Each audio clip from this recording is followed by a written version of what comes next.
Bueno, muy bien, y ya estamos en comunicación con Salvador Vitelli, economista de Romano Group. ¿Cómo estás, Salvador? Buen día.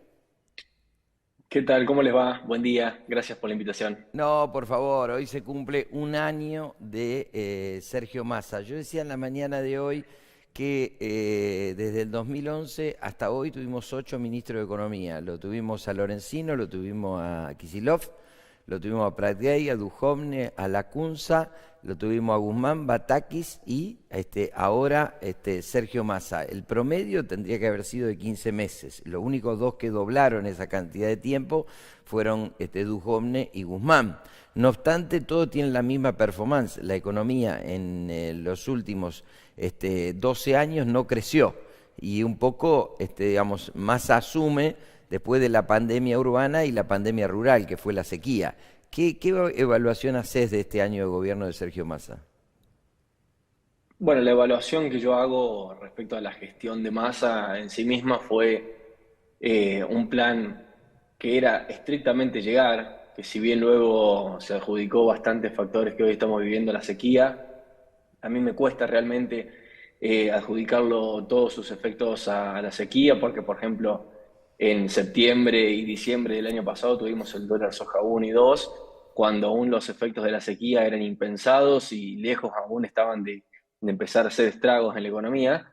Por ende, eso no es un argumento 100% válido para describir lo que pasa.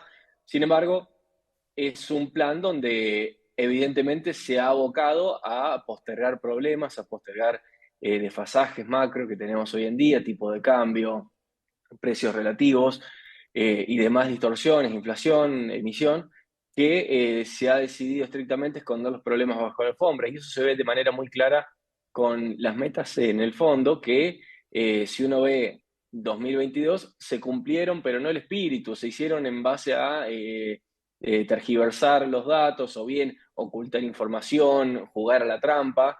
Entonces, es un plan llegar que con la sequía mutó a un plan aguantar, a un plan que solamente se dedicaba a intentar llegar a puerto y es justamente lo que estamos ahora. Y ahora tenemos la disonancia entre un candidato y un ministro, porque al ministro le conviene este plan aguantar, le conviene intentar llegar hacia una transición. El problema es que al candidato Massa este plan no le es demasiado sustentable en términos macro porque los problemas, si él se piensa como futuro candidato, futuro presidente, perdón, los problemas los va a heredar él.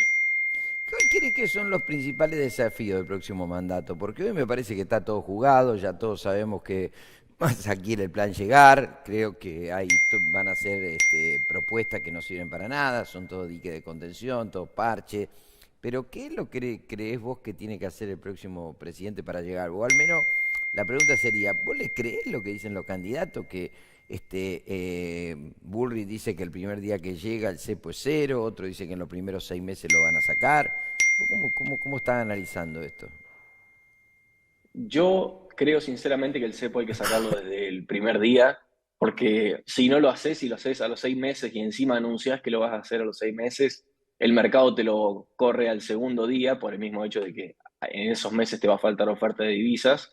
Entonces, va a ser peor porque va a ser una salida desordenada, que es justamente lo que este gobierno está temiendo, de que el cepo lo deje este gobierno, no que el gobierno deje el cepo. Me parece que de los grandes desafíos que vamos a tener será la corrección de precios relativos, que eso puede venir en mayor inflación. Esperá, porque acá en la entrevista hemos incorporado algo que es trascendental en la historia de la economía mundial. Vos hablaste de que hay que sacar el cepo el primer día. Entonces yo te voy a preguntar a vos, ¿cómo? Y en definitiva, tenés que liberar la movilización de capitales. ¿Te puede llegar a generar alguna explosión de precios? Es probable, pero peor aún es la eterna agonía del cepo. Me parece de que en la medida que el plan que hagan los próximos ministros, que veremos hacia dónde apunta, sea confiable, tengas un plan fiscal que sea consistente, tanto problema de tipo de cambio, también como se habla del problema del ELIX, me parece que eso va a tender a solucionarse. No dudo realmente de que vayas a tener un problema en puerta en diciembre, al contrario, pero la salida del cepo tiene que ser y se tiene que dar, porque si no el cepo lo va a dejar al próximo gobierno, la oferta de divisas se va a estrangular y en definitiva el cepo lo va a terminar dejando el próximo gobierno, no el gobierno al cepo. Entonces esa es la peor salida que pueden llegar a tener, que va a ser una salida desordenada y una salida de mercado, donde allí sí, sin plan económico que sustente eso que está sucediendo, te puede generar en una espiralización de precios. Mientras uno lo haga con un plan fiscal, un plan monetario que sea consistente, la salida del cepo sí te puede llegar a generar alguna disparada de precios, pero no debería ser un factor que te ponga el país en ruina. Yo ahí quisiera parar un minutito, porque nosotros ya salimos una vez del cepo rápido y lo hicimos con Macri y nos fue muy mal. La pregunta es si el próximo gobierno, cuando asume, puede tener equilibrio fiscal el primer día, cuando vos y yo sabemos de que digamos, el déficit fiscal va a ser 5%, porque no nos comamos el verso de que el déficit primario, si vos tenés que corregir todo el déficit, Seguro. y corregir 5% es corregir 22.300 millones de dólares de déficit. Y si vos no corregís eso en el primer mes y liberás el cepo. Bueno, es que justamente allí tiene que estar acompañado con el plan fiscal, porque si algo que es dentro de muchas cosas que se le puede criticar a la gestión de Macri es que fueron hiper restrictivos en lo monetario en sus comienzos, siendo algo más laxo en lo fiscal, cuando en realidad se debería haber comenzado por las dos, porque se comenzó a ser fuertemente restrictivo en lo fiscal ya cuando teníamos un problema en puerta a partir de 2018. Entonces, si uno veía también el tipo de cambio, cómo estaba fluyendo en términos de tipo de cambio real multilateral, uno mira la serie histórica y antes de la explosión del tipo de cambio lo teníamos hiper apreciado al tipo de cambio, que era algo inminente que algo iba a suceder con eso en la medida de que no se hagan los ajustes y, en definitiva, que lo dejen volar un poquito más al mercado. Allí tuvimos mucho de carry trade y mucha mala praxis que se dio, pero en definitiva, dejar flotar el tipo de cambio no es una mala medida en términos macro. Sobre todo teniendo en cuenta el déficit comercial que estamos teniendo y, en definitiva, la poca oferta de divisas que estamos teniendo que ofrecer tipos de cambio diferenciales a cada rato porque el Banco Central no le alcanza para acumular un solo dólar en lo que va del año. 2023 es el peor año de lo que tenemos. Cepo en la acumulación de reservas, el peor. Sí, yo lo que veo es que nosotros tenemos tres planos. A ver, nosotros tenemos que atacar el déficit de la tesorería. Vos tenés que capitalizar el Banco Central, que esto no lo habla nadie. Hay que capitalizarlo el Banco Central, no aumentar la reserva. O sea, aumentar la reserva per se no sirve. Pues yo te tomo un crédito, te aumento la reserva, pero te aumenté el pasivo del Banco Central. Yo genero un boom de exportaciones y te aumento la reserva, pero no capitalizo el Banco Central. Digamos, si vienen inversiones, aumento la reserva, pero no capitalizo el Banco Central, porque vienen dólares y tengo que emitir peso para que la gente invierta. O sea, yo lo que veo es que capitalizar el Banco Central, no hay ninguna idea en la clase política de capitalizar el Banco Central, que sería hacer un plan muy agresivo de privatizaciones y todo ese dinero ponerlo en el Banco Central. Eso tampoco se está hablando.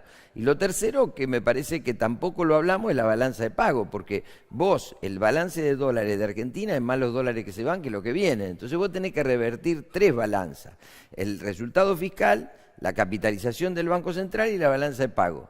Mi sensación, y quiero ser honesto con vos, es que las tres cosas entre el 10 de diciembre y el 31 de diciembre no se pueden hacer. Eso es lo que yo creo. Pero bueno, digamos, también escucho y respeto las opiniones, digamos, pero cuando uno pone el problema arriba de la mesa es de tal magnitud que hacerlo en un solo día me parece que está mal. Ahora, lo que decís vos está bien. Si vos no sacás el cepo, no podés pretender que vengan dólares. Ahora, si saco el cepo, me voy a generar un problema interno muy grave. Es un problema de manta corta en donde cada uno tiene su visión, pero mi impresión es que estamos soslayando los daños colaterales de tomar una medida sin que esté consolidada la anterior. No sé, ¿vos qué opinás? Yo creo sinceramente de que el cepo es una medida que solamente actúa, son primero que son mayores los perjuicios que ocasiona que los beneficios. Y que primero solamente es una medida que es sustentable en términos temporales y muy cortos. Dejar el cepo y dejarlo que actúe aún más de lo que ya lleva con los daños que ha ocasionado, si uno mira la caída de las reservas netas, Y yo lo tengo visto en términos de brecha. Cada vez que tenemos brecha, que existe gracias al cepo, las reservas caen abruptamente y sobre todo en este último año, producto de una fuerte desconfianza y además una fuerte especulación sobre una posible devaluación. Hoy en niveles de tipo de cambio real multilateral estamos en niveles de enero de 2014 antes de la devaluación de Kicillof. Entonces, hay muchas variables que te están indicando de que la situación así como estamos no da más y lo que me genera dudas a mí sobre quitar el cepo, si a los 6 meses, a los 12 meses o lo que sea, es que difícilmente el mercado no te vaya a correr antes, porque no te van a ofrecer divisas esos 6 meses, 12 meses que intentes sacar el cepo, porque van a esperar que lo saques y luego te van a ofrecer, a salir a ofrecer divisas con mayor contundencia. Entonces, vas a terminar estando en un esquema similar a este, pero con también restricciones que no van a ser a la fluidez de capitales, que es justamente lo que necesitamos en este momento. Cambia la política, cambia la economía, también tenés que cambiar la forma de entender y ver los negocios. La producción se empieza a desarrollar, nuevos paradigmas, y para eso te invito a que te sumes al posgrado de agronegocios de agroeducación, donde vamos a poder estar viendo la dinámica de lo que se vive en el día a día llevado a la realidad y que lo puedas contrastar desde tu negocio. De mi parte, desde lo fiscal, la anticipación, la integración de lo fiscal con las decisiones diarias y todo el equipo de agroeducación para tu disposición. Te invito a que te sumes al posgrado de agronegocios.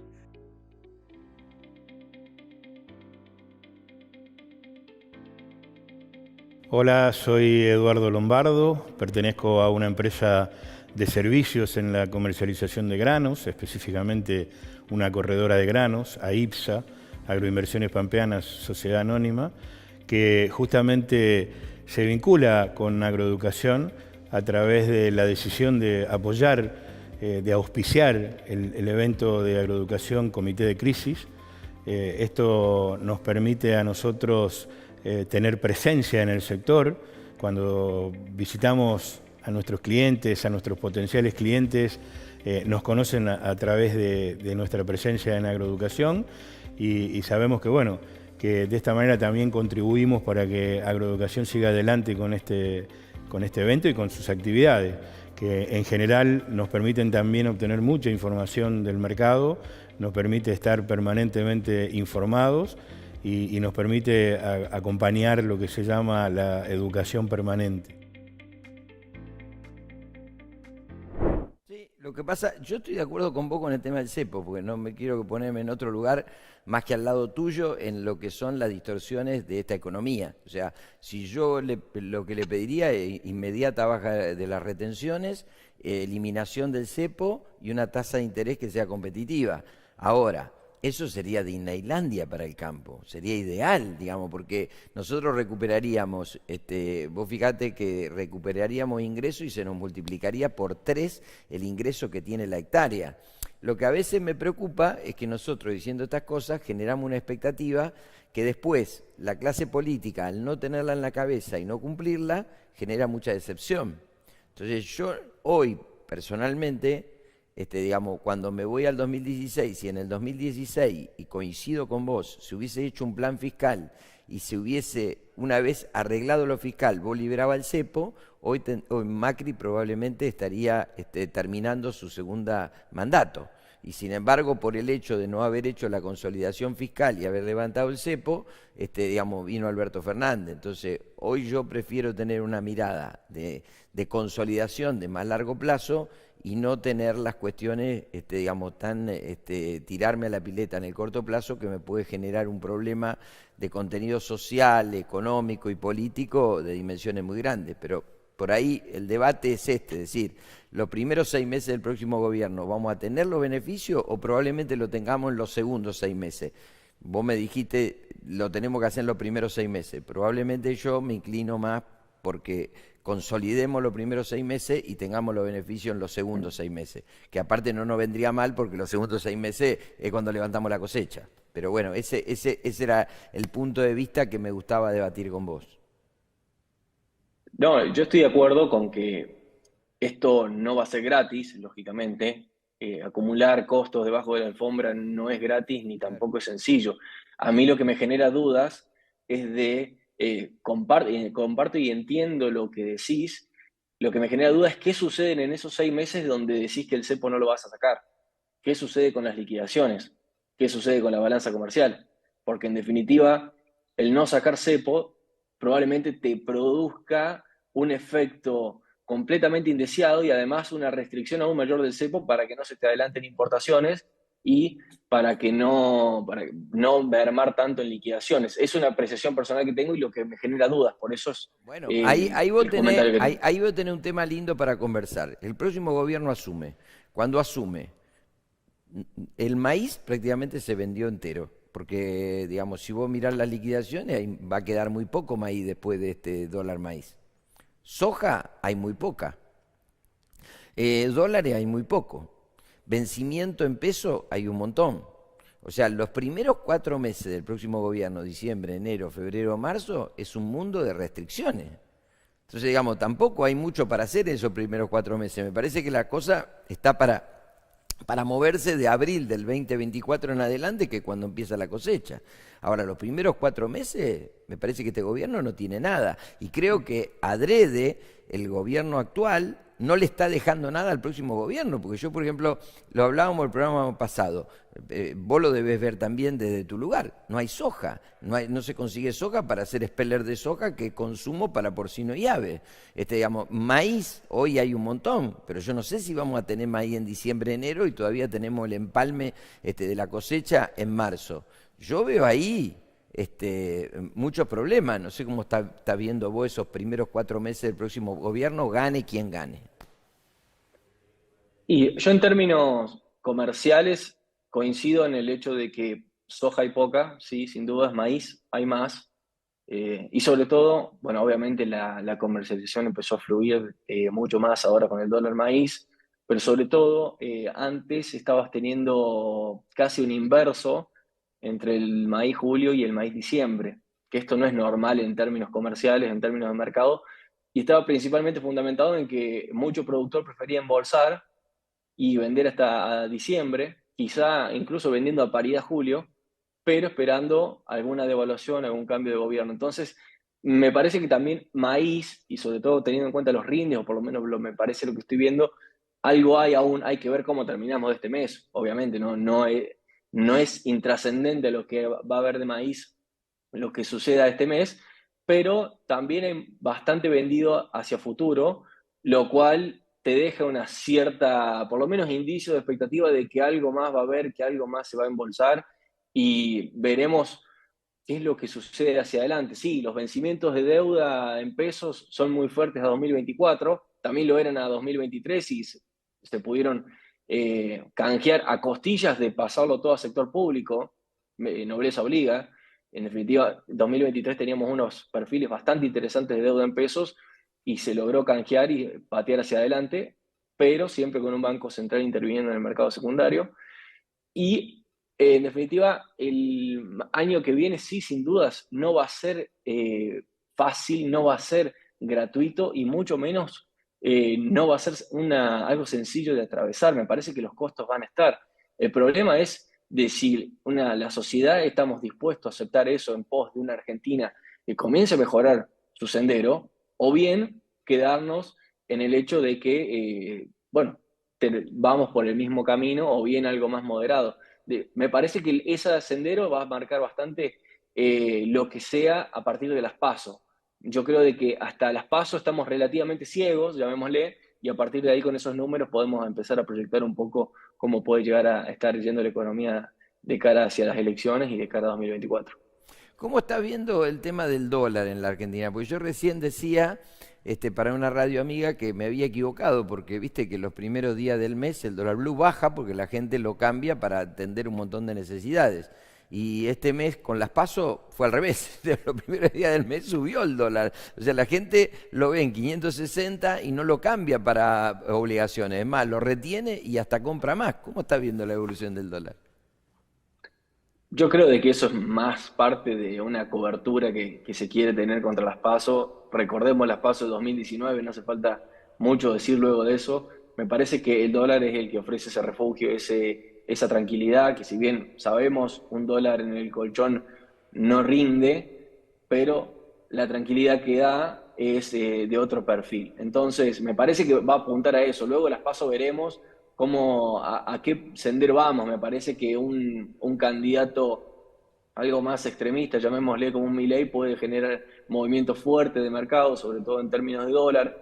Que Massa saque mayores puntos a lo que se está estimando también te puede llegar a generar algún movimiento, alguna caída de la bolsa incluso, pero si más o menos se mantiene entre un 25-30% Massa y una oposición entre ambos, Larreta Bullrich, ganando las primarias, me parece que no debería haber demasiados movimientos de los que ya tenemos. Ahora tenemos nuevas regulaciones de la CNB, más restricciones, mayores prohibiciones contra el MEP, un MEP que lo vienen subsidiando. Si uno ve el MEP contra el Blue, tenemos una brecha del 10%, entonces hoy el billete en la ilegalidad te cuesta un 10% más que en la legalidad de subsidiado por un banco central que interviene todos los días. Si hiciésemos las cosas bien, si se hacen los deberes, hoy el tipo de cambio paralelo, hoy a precios de hoy, descontando lo que puede llegar a ser los futuros meses, es un precio extremadamente competitivo si se lo mira en términos de tipo de cambio real multilateral. El problema allí es de que es lo mismo de siempre. El dólar está caro, el lateral, el informal, pero puede aún estar más caro, de acuerdo a cómo den los números y de acuerdo a qué perspectiva tengamos hacia adelante. ¿Vos no hacés esta cuenta de la cantidad de pesos de pasivos monetarios versus reservas? ¿Eso lo considerás que es un cálculo que se debería hacer, que lo tenés en cuenta en tu estudio, en tu análisis? Lo veo, lo analizo. Ahora con las reservas se disparó un poco, te está dando arriba de 800 pesos, la última vez que lo vi, 822. Es controversial ese análisis, no lo voy a negar, pero correlaciona bastante bien con la evolución del dólar, salvo ahora en estos momentos. Incluso también me gusta verlo con la evolución de los pesos. Es una variable que correlaciona bastante bien con el dólar. Es si te está dando algo menos, te está dando de que el dólar debería estar en 600 y pico pesos, pero de todas maneras, todos esos indicadores hoy en día te están dando que debería estar por encima. El tema es que son contextos distintos. Este es un contexto donde la gestión es la foto de la gestión actual, mientras que lo otro que me comentaba es mirando hacia adelante. Bien, ¿cómo estás viviendo este momento? Estás viviendo un momento muy lindo, Salvador. Te consultan muchos canales de Capital Federal, tenés una presencia importante en las redes, sos valorado, sos realmente consultado. ¿Cómo lo estás viviendo vos en tu fase personal? ¿Qué edad tenés? Contanos un poquito de vos. Bueno, no, bien, por suerte bien, atareado. Yo tengo 27 años, soy del interior de Córdoba y bueno, todo un mundo nuevo. ¿De qué localidad? Pero, ¿De qué sí. localidad? Contale a la gente que le interesa. ¿Sos casado? ¿Sos soltero? A ver, vamos. No, de soltero. Soy de Adelia María, pueblito de 8.500 habitantes. Y bueno, todo un mundo nuevo para mí por el hecho de que es difícil por ahí estar en esos lugares y empezar a tomar algo de proyección, algo de exposición, pero sin duda muy agradecido y bueno, siempre valoro las oportunidades y las invitaciones que se dan. Bueno, te vemos muy, pero muy bien, tenés un futuro enorme, así que te deseamos el mayor de los éxitos. Hincha de, porque acá viste que somos medio... River. Hincha de River, o sea que no tenés problema de psicólogo ni nada, salen campeones seguidos, todo. Mirá, yo soy hincha de Central y tengo que ir al psicólogo hoy que perdimos con Chaco Forever. Así que mirá, ya tenés un problema menos. Salvador, un gran abrazo, te seguimos siempre, te leemos y el mayor de los éxitos y felicitaciones por tu presente. Bueno, muchas gracias por las palabras, Salva, que anden muy bien todos. Gracias por la invitación.